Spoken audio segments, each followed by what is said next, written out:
Good evening, everyone. A very warm welcome to all of you today on the session on early identification and early intervention for children with disabilities. I am Nadir Aman, a genetic counselor, and I will be moderating today's session. It is truly an honor to be the part of this important discussion that focuses on giving every child the best possible start. We all know that recognizing developmental challenges at early stage and providing timely support can make a lifelong differences, not just for the child, for the entire family. Early intervention can transform potential into progress and hope into change. Today we have Miss Vaishali Pai ma'am, who has been doing remarkable work in the field of child development and rehabilitation. Through her experiences at Tamahar Trust, she has helped many families navigating challenges and build brighter future for their children. We look forward to learn from her insights and practical experiences. Over to you, ma'am. Thank you. And thank you, ORDI. Thank you, Nadir, for a wonderful intro. So at the outset, I just want to say that I want to talk from my experiences, like you said. And just a minute, let me just share this. Are you able to see it? Yeah, ma'am. You are able to see it, right? Okay, yeah.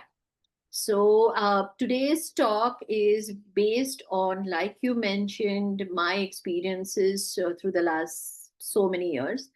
I am originally an occupational therapist. I say it originally because over the last 35, 40 years, I've been through a lot of transitions, and by God's grace, gotten a lot of experience in a variety of situations, variety of age groups, helping me hone my understanding of the field of disability and the rehabilitation which works best. About in 2009, I started Tamahar. So that is what I want to talk about how did this entire journey of 16 years has helped make Tamahar a better place, and how are we navigating this whole space, which is quite a tough space to go through, as most families will agree with me.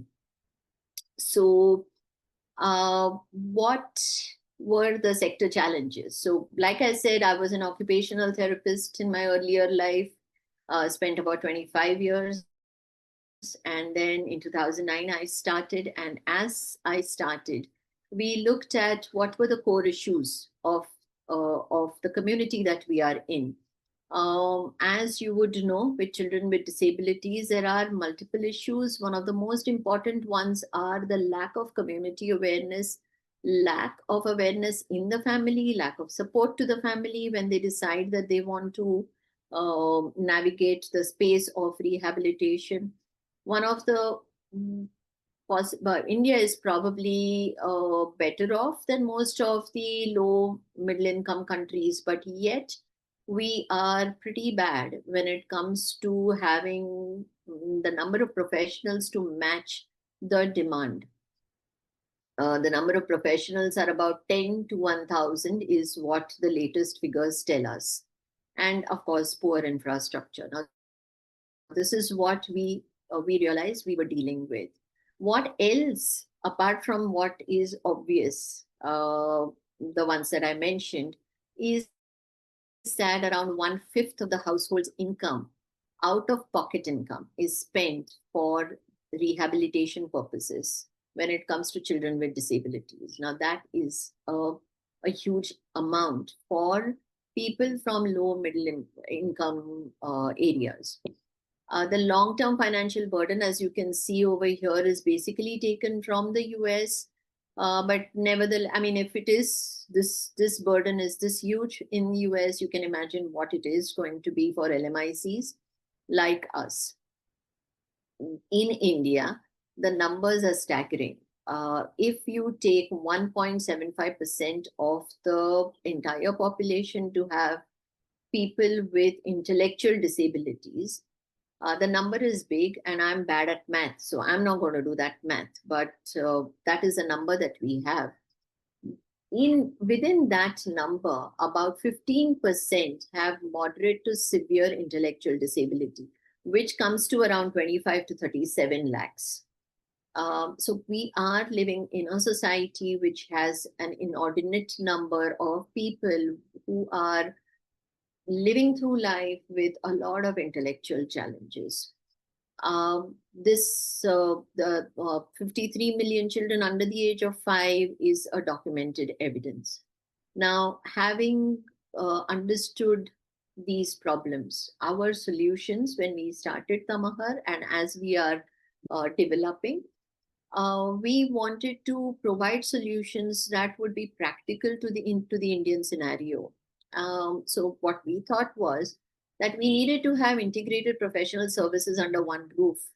Families who are currently taking rehabilitative services would know that it is difficult and challenging in all kinds of ways for them to provide services to the child when they have to go from place to place seeking different services. So you go to one place and get occupational therapy, you go to another place and go to physiotherapy, and everyone is working in silos, speech therapy and education and whatever it is. There are very poor caregiver awareness training programs. So what again a major drawback we see is that families come to us but have no clue as to exactly what is their child facing in life. When they say that my child has autism, and you ask back, what does autism mean? Or someone says, my child has Down syndrome. So, what does Down syndrome mean? Or what does Rett syndrome mean? Most of the families have no clue. They have been told that the child has so and so. They all are also told that your child requires X therapy. They require OT, they require PT, whatever. And then when you ask them, okay, tell me, what does occupational therapy actually mean? Why do you want occupational therapy? They don't know. For them, it is, they have been told, I mean, they're doing their best, right? So it's not the mistake of families. But I feel it is our mistake, professional mistake, community mistake, that we are yet not empowering caregivers for them to understand what exactly is it that the children will actually benefit from. The last and probably one of the most important ones is the care to be given to families as far as their own mental health is concerned. Caregiving for a child or an adult with disabilities is a 24/7, 365 days, etc., etc. Challenge, job without any respite most of the time. So those were some things that we thought we should address, and those are the ones that we have been addressing about. So what we started working on, what is our unique point, is to provide absolutely scientific methods in order to be able to provide interventions for people, to look at life cycle approach. So we don't want to just settle on this particular age group of children, or to just work on early intervention, or just work on providing vocational solutions. We want to look at a life cycle approach. We want families to be supported, as I mentioned, not only for their mental health, but everything else that is required. Support for them to get medical, probably the diagnosis for their children, to get medical support for their children, help them in getting whatever government initiatives and schemes that are out there. And of course, most importantly, is that no family should be turned away. This was what Tamahar was based on. So these are our solutions. This is what these were the principles we started with. Currently, from in 16 years, we have now grown. We started with a single program. Now we have about 16 programs that are under 4 verticals. The most important one, of course, is to give the children the needed interventions that they would benefit from. And the family services that we spoke about. But what we also work upon is the advocacy and awareness part of it. Also research and development, because that was another problem that we noticed, that we are constantly, even the numbers that I quoted, you could see that, most of our data comes from outside. There is very few, there's very few, there's not much knowledge out there about what rehabilitative services are working for this particular population, this niche sector of population. And that is something that we have seriously taken up. I'm going to share some of our findings with you. And of course, human resource development. So through whatever the problems I mentioned, in our small way, we've been trying to look at how we are going to be able to make a difference in the community. So far, about 500 beneficiaries have gone through us, and this is a long list that you can see of rare diseases that we have had and we have been working with in the last 16 years. Why is this so important?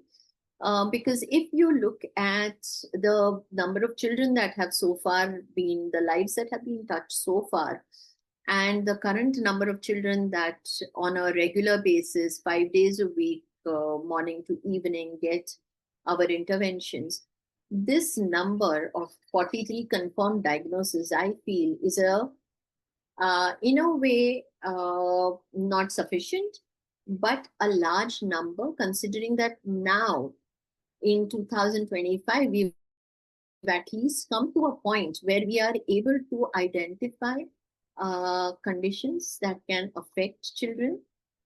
And with the help of medical treatments, along with our rehabilitative treatments, we are able to make a lot of difference in the lives of these children and their families, which previously the thought was, I mean, most of the children would have fallen under the guise of cerebral palsy or intellectual disability, previously known as mental retardation, and of course autism. But what we have started figuring out, that there are many more children coming to us with confirmed diagnosis, or there are many more families coming to us with obvious possibilities of genetic disorders, which, when given the right help, which we do, we have been able to help these families in getting their diagnosis for their children, and which is making a difference in what their future is likely to be. So before we go on to the actual early identification, early intervention, I just want to share a couple of stories, not too many stories.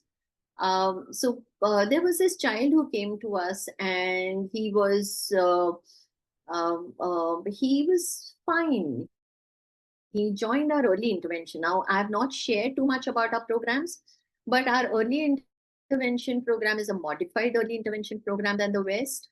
We take children by their developmental age and not by their chronological age. So any child who walks in is assessed for the developmental levels, the developmental skills that they have, and accordingly, a program is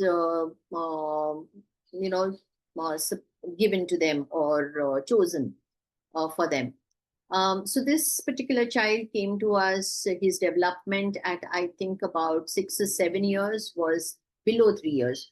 It could have been about 2 years at that time.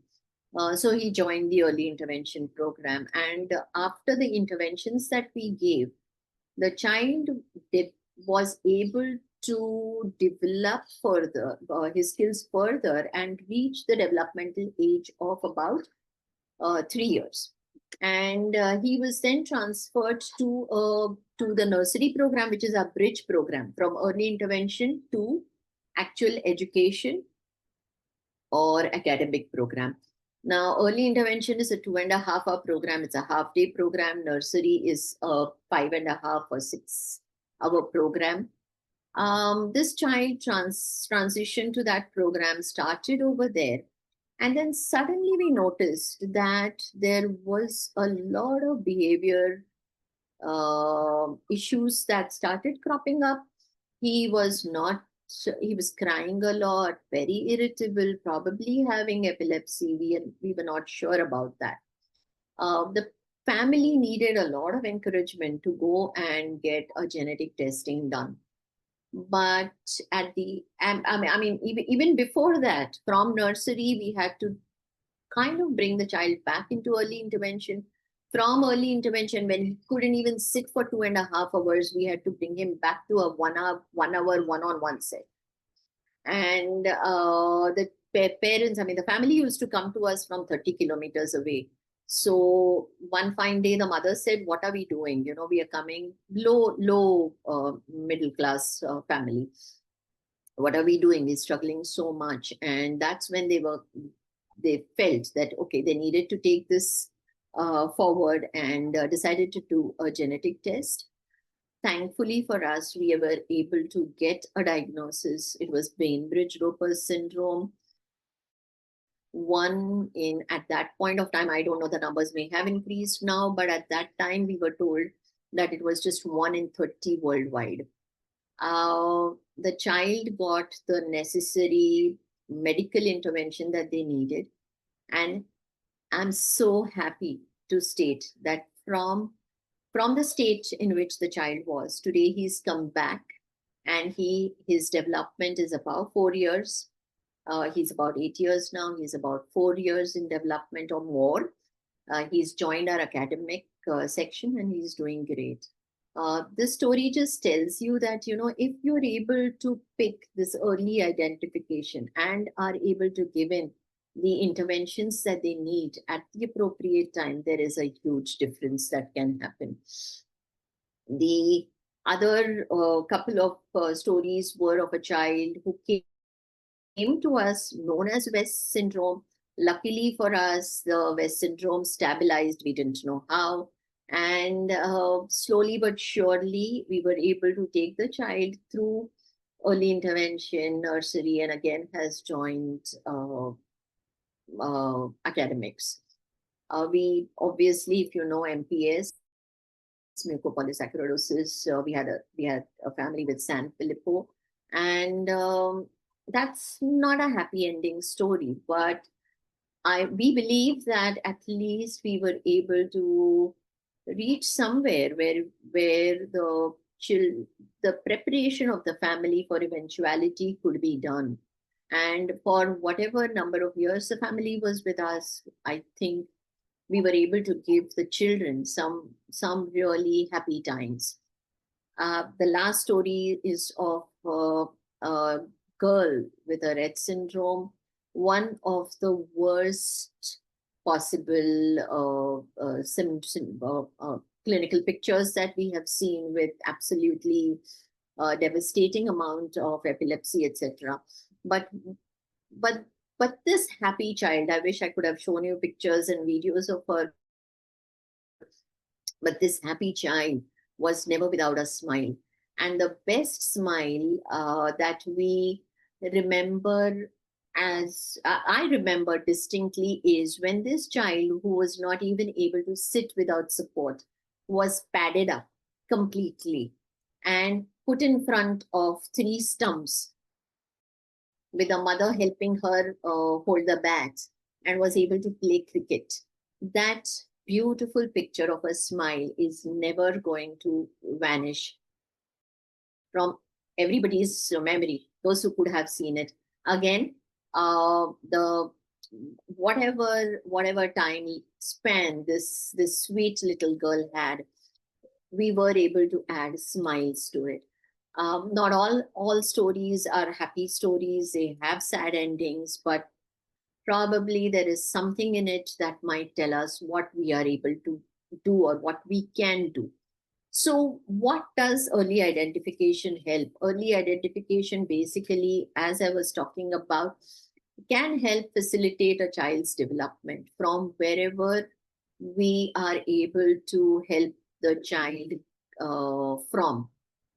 So we have children at 10 years who are still at 1.5 years of development. But it doesn't matter to us. We start our work at 1.5 years, and we can see that there are changes in the child. We help the children go forward. but the ability to be able to make that developmental change is so much better when the children come much earlier and we are able to pick it up much earlier. The obviously early identification means lessening the impact of disability or avoiding secondary disabilities, because we are able to then provide in multiple interventions through multiple programs uh, with dedicated, let's say, physiotherapy or speech therapy or vision therapy. And that kind of helps lessen the impact of the disability and avoid the impact of secondary disabilities. What I have constantly been talking about is providing information and support to families. It's a very delicate balance when we go over there, because there are families who are very thankful and happy that they have got an answer to figuring out why was their child struggling, what was happening, and what they can possibly do to make a difference to the child's life at this point of time. There are families who are not so happy, to actually, or find it very difficult to accept uh, maybe a diagnosis, maybe, and we totally understand. We're empathetic towards it. We understand why families might want not to know about it. But as an outsider, I call myself an outsider because I'm sitting on the opposite side of the table. And as an outsider, I feel that probably if we take a step back, then families could be able to make a decision about what next, or what can be done in the future, what can be helped for the child, or if the lifespan is limited, then is there some quality of life improvement that can be done, holding their hand, holding the family's hand through difficult periods. uh, so that is what we feel, or what we believe is an important factor as well. Through this early identification, we are also able to figure out some children at risk, those who don't have probably a full-blown clinical picture, those who don't show all the symptoms of particular diagnosis. If we are able to pick them up at the earliest, I have multiple stories, and there is a story about a child where unfortunately it was a fatal condition, but just through observation, we were able to figure out that there was something much more that was happening with the child than what the families perceived as his inability to study. So this particular child was unable to complete. I mean, he was repeating the smaller classes, like the nursery or the lower KG, etc. And that is what the family was focused on. But when we did our assessment, we could figure out that no, there is something much more that is happening to the child. It wasn't again a very happy ending, but the family got 2 years, and I'm just fingers crossed, hoping that they were able to um, they were able to get some peace out of those times that they might have had with the children. But while doing our intake, we also look at very deeply, look at what is the history right from conception or before conception. What is the pregnancy history of the parents, the mother, what is the delivery history, etc., etc. And very often we are able to pinpoint that there was damage to the brain much before the birth of the child, and that can many a times help families in identifying whether there would be other siblings who could have similar issues or within the family, or can they prevent future siblings from having something similar. So that I believe is we believe is such an important part of what we can do with this early identification. And of course, early identification means early intervention. Whatever intervention benefits that the child is going to get is can only be enhanced when you do it at the earliest. Obviously, late identification, late diagnosis, late intervention, and then a lot of exacerbation of the impact of disability. So, early intervention. So, the typical early intervention, like I spoke about, is if we look at the Western definition of early intervention, it is about uh, providing services to the families below the age of 3 years at home. And most of it is at home kind of scenario. Um, it um, it it just doesn't seem possible at this point of time. I may be wrong, forgive me for that, but it just seems impossible for us in the Indian scenario to be able to do that. And hence what we did was we just modified the entire early intervention scene. And I really hope that this picks up and a lot of people start doing it. One of the most important things we believe for an early intervention is a transdisciplinary approach. In a transdisciplinary approach, there should be one professional who should be, or one interventionist, doesn't have to be a professional, who should be able to give or provide multiple functional services in a setting. Could be at home, could be in a special school, could be in a therapy center.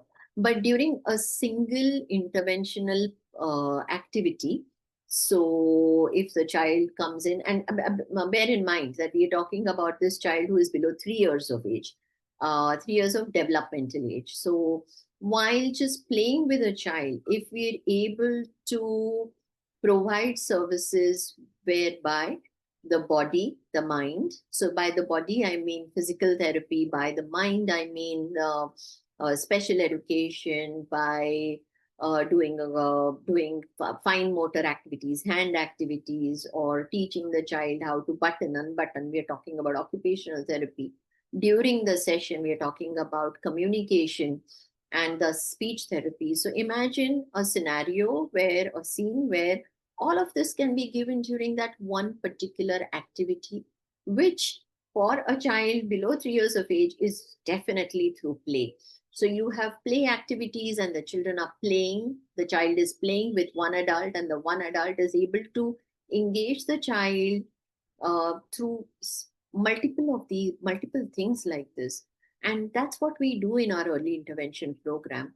What we also do is caregivers are given ongoing training to understand how to identify what the child needs at that particular time, help them understand how to transition a center based activity into what you can do at home without buying expensive toys, without buying any toys. Actually, our home is full of toys. You go into the kitchen, there are vessels, there are bed sheets, there are clothes, and you can use all of these. This is all a therapy setting, actually, if you go to see. So, our caregivers are essential partners. They are guided, they are told, they are explained, and they are given hands on experience in actually how to go about this training. Um, this we've seen that this gives caregivers a lot of confidence about how to handle their children back at home. Children are grouped according to their developmental needs and not by diagnosis. So, a typical therapy early intervention program in Tamahar would have multiple children who have multiple possible diagnosis, right? And clinical pictures, but they all learn together because they all have the same developmental levels. There is a lot of detail that I have put over here. What we have seen over the last so many years is that parental involvement is the key thing if we want to make any difference. And for children with developmental disabilities, which are different, there are different methods. So we presented a paper. We did a short study and we presented our paper, and we've actually got the best overall presentation in an international conference recently. What we figured out, this was a very small cohort, but if you can see, what we have noticed is that for children who have moderate disability, and when I say moderate disability, I'm talking about children who have an IQ of around 60 or less. Just by ensuring parental involvement, in a span of 12 months, the developmental levels of these children have gone up by even 9 months. So you can imagine that by in a calendar year, in a 12-month period, just by ensuring that the parents were involved, we have been able to, if you can see over here, the orange line that you can see is about parents who were involved in their children's development with us across multiple domains. The lowest is 4.7 in communication, but the highest is 8.9 in cognition. So we felt that this was an absolute victory, right? For children who had severe involvement. By severe, I mean that their IQ was somewhere around 35, 30. And they also had multiple comorbidities, which means that their attendance was not very high. If you notice that even with, now here what the difference was, that the parental involvement didn't matter as much as their attendance at the center. And what you can see is that in a calendar year of, I mean, in 12 months, in fine motor, there is a developmental increase of almost about 6 months. In cognition, understanding communication, it's almost 5.5 months, by ensuring that the child is attending the session 70% of the times. The darker line is for children who were able to attend only about 40% of the time. So clearly, we could show that, by just attendance, when we are talking about really severely affected. And the reason why I'm even mentioning really severely affected, because most of the children with rare diseases may fall under the severe cohort of the category. But even there, we have been able to show that there is a lot of change that can be brought about. The need of the hour, obviously, and this, I'm sure people just speak about this over and over and over again. But yes, again, I want to reiterate that the education of the family, public awareness of disability, and possible assistance that can be given, setting up support systems for families, teacher education, because we are now moving so much towards inclusive education, those are the needs. The necessities are, the second level could be the education in schools about creating human resource, genetic counseling, support to siblings, etc. One of the things that I want to reiterate over here, which I haven't mentioned over here, is of course the early identification, the early screening. We keep talking about the need for newborn screening, which would help us with some of the conditions. But the earlier we do, the better it is. One of the things that we know is the acceptance of the families is extremely important when we talk about early identification and early intervention. So I spoke about the life cycle approach. I spoke about how children come to us at any age, their developmental levels are checked out, and according to their developmental levels, interventions are given. I want to specifically mention this boy who came to us at the age of 8 years. Okay, he was scared. He would not speak a word, even when we tried to engage him in his mother tongue. He just would not talk. Obviously, the thought was, does he have hearing impairment? Is he deaf? He's not able to hear, so can't speak. As is our rule, we observed him for our interventional assessment, but we also sent the family through the medical interventions that they were supposed to do. It all came back fine. His hearing was not a problem. We haven't yet been able to get a diagnosis for him, but we started at his developmental level, which at 10 years was only 2.5, which everyone had missed because he looked perfectly normal. So everyone expected him to behave like an 8-year-old, but he was not able to do that because he did not have that understanding of an 8-year-old. 10 years as he progressed through Tamahar, this same boy, shy, reserved, and unable to speak, has now reached a stage that at 18, he is, with the help of his mother, who was terrific in training him through, he's able to change, he's able to use the public transport. He changes 2 buses, attends a training center where he wants to get trained in housekeeping. And one interesting anecdote about him is that during one of the events, we keep attending events. Our children are constantly being taken to events. He jumped up on a stage. ORDI's run. Actually, it was ORDI's run. A race for 7, and he jumped up on the stage towards the end. Told the people to put on some music which they had been practicing for. Called up his classmate on stage, danced to that song, that whatever Hindi song was it or Kannada song. At the end of the dance, he took the mic from the MC and said, "I want to speak." Introduced himself, introduced his teachers who were there in the audience, told the entire audience that Tamahar has put up a stall where they were selling chocolates, and told them that his teachers had taught him to make the chocolates. "I have made the chocolates. Please go and buy it." Just look at a mere 10 years made such a huge difference, where a child whom we thought had hearing impairment was standing there absolutely unfazed and was able to talk to the audience. I feel terrible because a great marketing person has been lost to housekeeping, is what I feel. I wish we could have trained him more to become a marketing guy. There are other stories about a child who came to us much earlier. There are multiple such stories, but one child who came to us early, whose parents were absolutely involved. The mother was absolutely involved. This child at 4 has developmentally come to the age of 4 and is now transitioning into the to a regular school. There are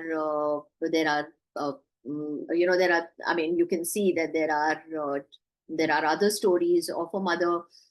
This is a story of the same child with Rett syndrome whom I spoke about. She is now come back to Tamahar with all the learning, and in spite of the grief that she carries, she's come back and she wants to help the community of people with disabilities.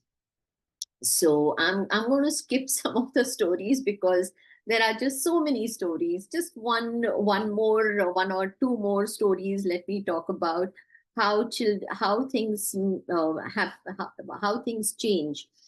There is this mother who came to us. She was barely 15 when she had her child and just done her 10th grade. As her child was going through Tamahar spaces, she herself started studying and has finished her master's, and has now, we gave her her first job as a fundraiser in Tamahar. She's now moved on to better, greener pastures, and we are so happy for her future. The father's journey from anger and resentment. I just want to read out a little bit that he has written. He says that it has been an overwhelming experience in his past life, but now I'm feeling like a lighter person. A person in my office told me a week or 10 days back, "Sir, nowadays you are very joyful." And I recalled the sessions that that Tamahar holds regularly.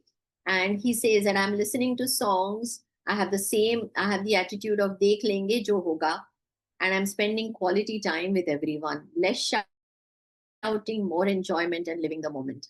Bear in mind that this is being written by your father.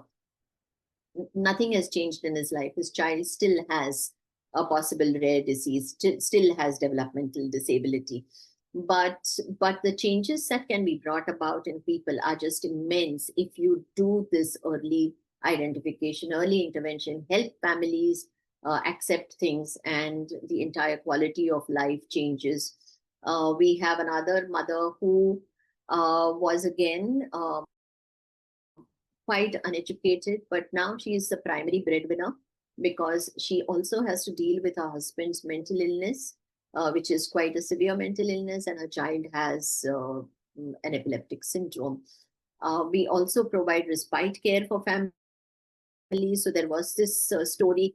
I'm running out of time. So just this small story about how giving respite care. So there was a musical concert. We told the family to leave their child with us. We took care of the child. The husband and wife went. They enjoyed the musical concert. They enjoyed a dinner outside.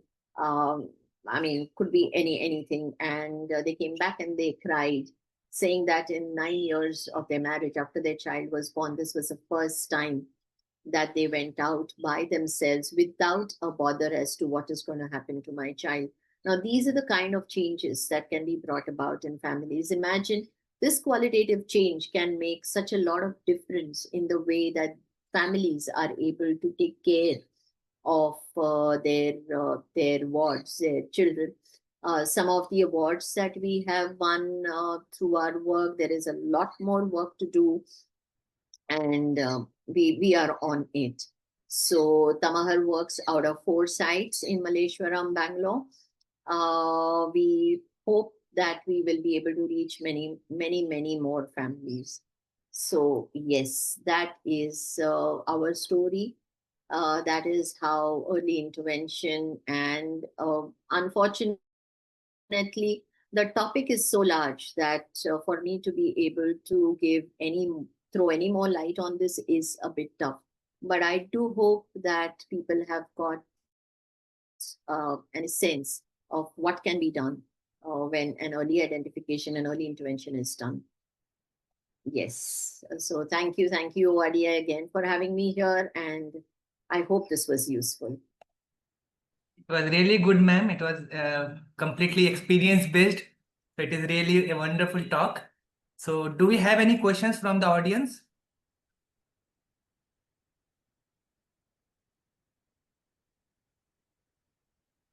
I don't think we have any questions. So I will have just a quick few questions, ma'am, for you, so that Okay. it will be good for us to learn from you.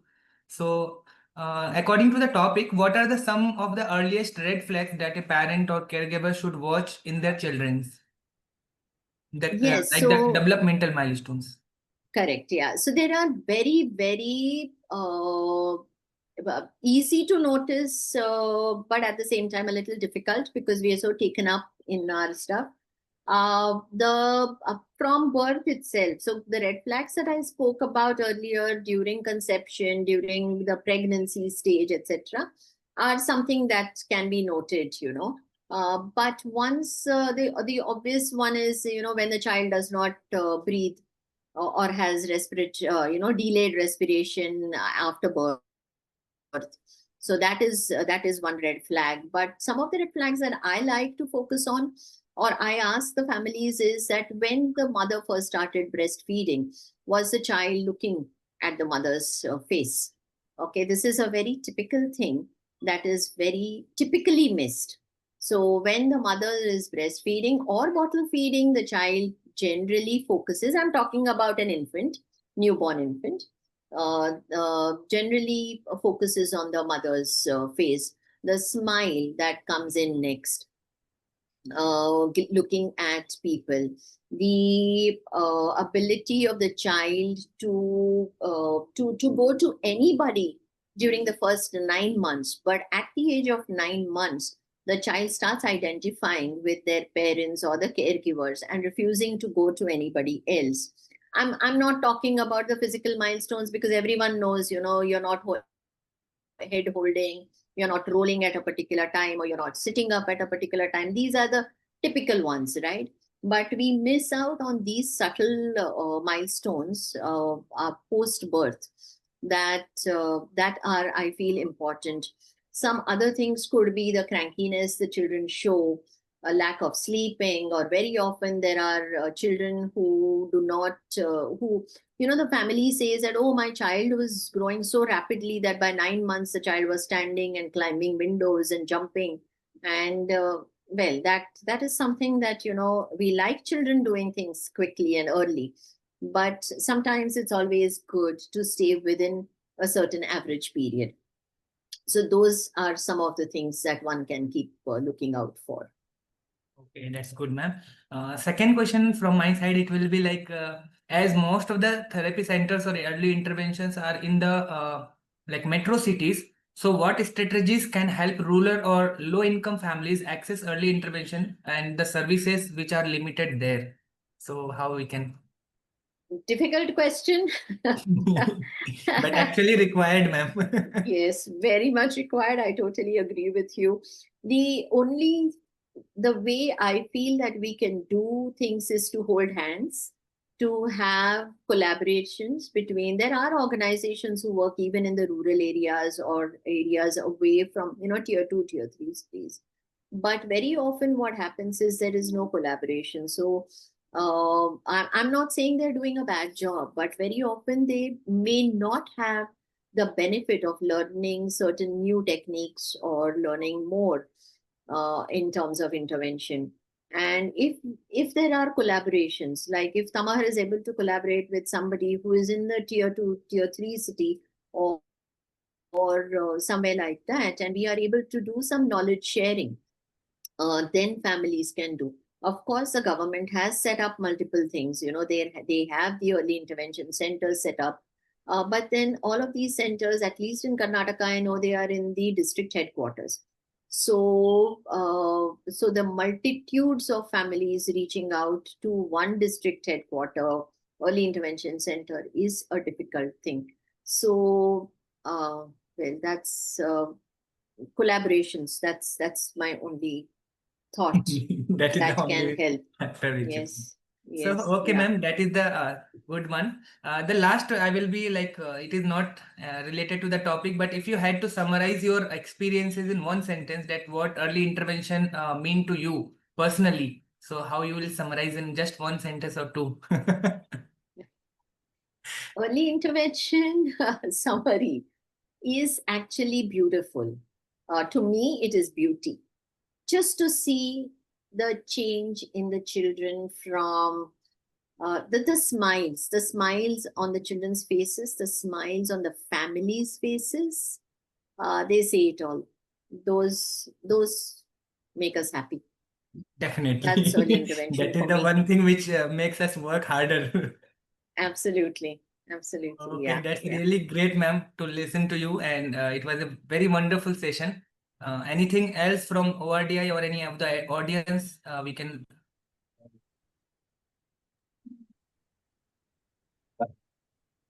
Hi, thank you, Mr. Nadir, and thank you very much, ma'am. Sorry, my camera is not working. Yeah, no issues. Anyway, thank you. Thanks a lot.